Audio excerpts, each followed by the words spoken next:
வரலாற்றில் தெளிவு பெறாத எந்த இனமும் எழுச்சி பெற முடியாதுங்கிறான் புரட்சியாளர் லெனின். வரலாற்றை மறந்துவிட்ட இனம் சுடுகாட்டில் இறந்து கிடக்கிற பிணம்ங்கிறான் ஓசிமின். வரலாற்றை படிக்காதவன் வரலாற்றை படைக்க முடியாது என்கிறார் புரட்சியாளர் அண்ணல் அம்பேத்கர் அவர்கள். வரலாறு தான் ஒவ்வொரு இனத்திற்கும் வழிகாட்டும். அதனால்தான் எங்க தலைவர் சத்தியம் நமக்கு சான்றாக இருக்கிறது, வரலாறு நமக்கு வழிகாட்டுகிறது என்கிறார். வரலாறு என் வழிகாட்டி என்கிறார்.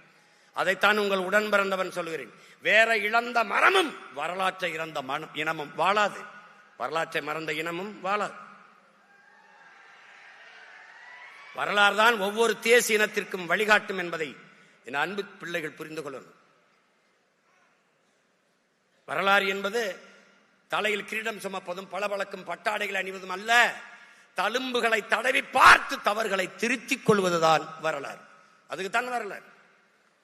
நாம் எங்கே வாழ்ந்தோம் எங்கே வீழ்ந்தோம் என்பதை, ஏன்னா படிப்பறிவை விட பட்டறிவு மேலானது. என் உடன் பிறந்தவனே, பட்டறிவு மேலானது. அதான் சொல்றேன், மாணவர்களுக்கு சொல்றான் மார்க்ஸ், நீங்க படித்த ஆசிரியர்கிட்ட படிக்காதேன்றான். அப்ப என்ன செய்யலாம்? படித்துக் கொண்டிருக்கிற ஆசிரியரிடம் கற்றுக்கொள்ளுங்கிறான். நாங்க தான் படிச்சுட்டோமே, எம்எஸ்சி, எம்ஃபில், எம்எட். இப்ப என்ன படிக்கிற? வாசிப்பது என்பது சுவாசிப்பது போல இருக்கணும், தினம் படிக்கணும். அண்ணல் அம்பேத்கர் சொல்றாரு, அன்பு பிள்ளைகளே, அறிவை தேடி ஓடுங்கள், நாளைய வரலாறு உங்கள் நிழலை தேடி ஓடி வரும்.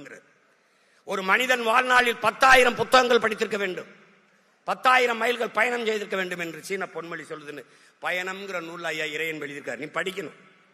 10,000 புத்தகங்கள் வாழ்நாள் முழுக்க படித்திருக்க வேண்டும் என்கிறார்.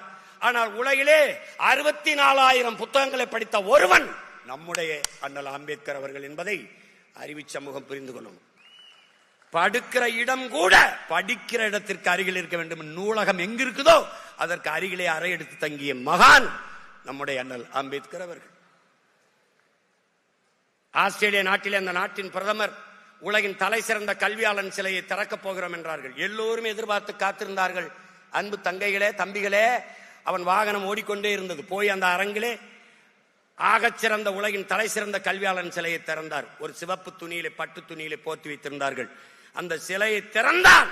அது புரட்சியாளர் அண்ணல் அம்பேத்கர் சிலை என்பதை அறிவு சமூகம் புரிந்து கொள்ளும்.